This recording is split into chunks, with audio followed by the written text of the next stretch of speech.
BJP ने कभी नहीं सोचा था कि वो उस जगह से हार जाएगी जहां उसने भगवान राम का इतना बड़ा भव्य मंदिर बनवाया है।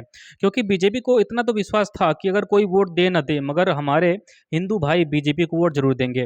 बीजेपी का यही ओवर कॉन्फिडेंस उसे ले डूबा। बीजेपी अयोध्या में तो हारी ही, साथ साथ प्रयागराज, नासिक, चित्रकूट और रामेश्वर की सीटों पर भी हार गई। और आपको ये जान के आश्चर्य होगा कि उत्तराखंड में हुए उपचुनाव में भी बीजेपी बद्रीनाथ से हार गई। दोस्तों आपको बता दें कि देश के 7 राज्यों में 13 विधानसभा सीटों पे हुए उपचुनाव के नतीजे सामने आ गए हैं। उन 13 सीटों में 10 सीटें कांग्रेस की झोली पे जा गिरे और वहीं बीजेपी 2 सीटों में ही सिमट के रह गई। बीजेपी को सबसे बड़ा झटका बंगाल में लगा। बंगाल में कुल 4 सीटें थी और बीजेपी 4 की चारों हार गई। वो चारों सीटें टीएमसी के खाते में चली गई। और दुख की बात यह है कि बंगाल की 4 सीटों में 3 सीटों पे ऑलरेडी बीजेपी का ही कब्जा था। इसके अलावा हिमाचल प्रदेश में भी कांग्रेस ने बीजेपी को मात दे दी है।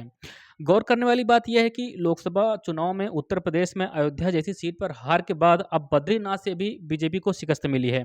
भगवान राम की जन्मभूमि में किसी ने भी बीजेपी की हार की कल्पना नहीं की थी। ऐसे में अब राजनीतिक चर्चाओं का बाजार गर्म हो चुका है कि सब यही सोच रहे हैं कि आखिर बीजेपी का चार धाम में जादू क्यों नहीं चल पा रहा। दोस्तों बीजेपी का बद्रीनाथ जैसे स्थान पे हारने की कई वजह हैं, जिसमें अगर बात करें जो पहली वजह है वो ये है कि कुछ महीनों पहले ही बद्रीनाथ में पंडा पुजारियों और स्थानीय लोगों ने विरोध दर्ज किया था। वजह ये थी कि वीआईपी दर्शन की सुविधा की वजह से आम दर्शनकारी जो आते थे, आम लोगों को काफ़ी दिक्कतें हो रही थी। इस पर यहाँ के स्थानीय लोग पहले जैसे दर्शन की मांग कर रहे थे। इसके साथ ही चारधाम यात्रा के शुरुआती दौर में हुई समस्याओं के कारण भी लोगों की चारधाम के जो मास्टर प्लान बना था उस पर थोड़ा नाराजगी देखी जा रही थी। दोस्तों बद्रीनाथ सीट पर बीजेपी लंबे समय से चुनाव जीतती आ रही थी। ये बीजेपी का गढ़ माना जाता था।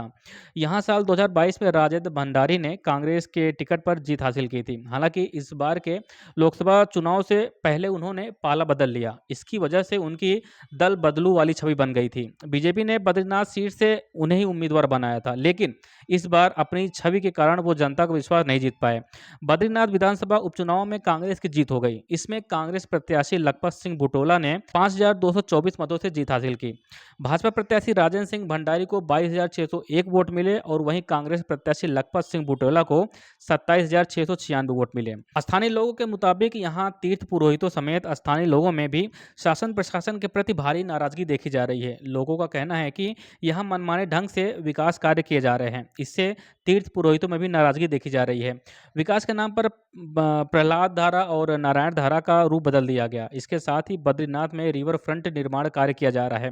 इसके लिए अलकनंदा नदी के किनारे की शिलाओं को विकास के नाम पे हटाया जा रहा है। इसकी जगह आरसीसी दीवार बनाई जा रही है। ऐसे में मानसून शुरू होते ही भारी बारिश की वजह से अलकनंदा में बाढ़ जैसे हालात बन गए हैं और अब लोगों का कहना है कि इस डेवलपमेंट के नाम पे हो रहे काम की वजह से बाढ़ के हालात बनते जा रहे हैं। दोस्तों इसके अलावा बीजेपी ने जिस तरह से लोकसभा चुनाव में हिंदू मुस्लिम के नाम पे प्रोपेगेंडा फैलाया था, मंगलसूत्र जैसे मुद्दों पर बयानबाजी की थी, इन सब मुद्दों पे भी जनता का बीजेपी पर आक्रोश देखा जा रहा था। दोस्तों इसके अलावा बद्रीनाथ में बीजेपी की हार की और क्या वजह हो सकती है, प्लीज़ कमेंट में अपने विचार जरूर दें। और अगर आप हमारे चैनल पर नए हैं तो प्लीज़ सब्सक्राइब करके हमारा हौसला जरूर बढ़ाएं। जय हिंद।